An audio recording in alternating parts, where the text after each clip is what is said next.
This is the Lone Crater YouTube. We hope this video helps. You begin by confirming prerequisites. Make sure your phone has an active mobile data plan and good signal, and that you have a USB cable or hotspot capability.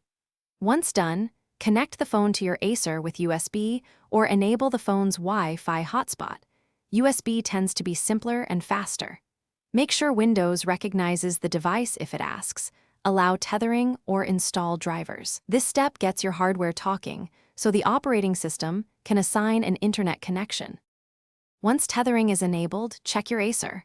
Open Settings, then Network and Internet, and look for a new adapter or network labeled as Mobile Hotspot or USB Ethernet. If the adapter shows limited connectivity, update drivers via Device Manager. Right-click the network adapter, choose Update Driver. Windows often finds the right one. If using Bluetooth, pair the devices first, then enable internet sharing. These steps ensure the OS can route traffic through the phone, rather than a disabled Wi-Fi or To finish, verify connectivity. Open a browser and load a site, or run ipconfig in command, prompt to confirm an assigned IP and gateway. Make the new link metered in Windows to avoid background updates if you have limited data.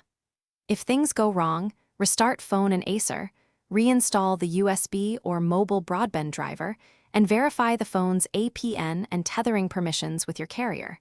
These actions usually resolve driver, permission, or carrier blocks that stop internet sharing.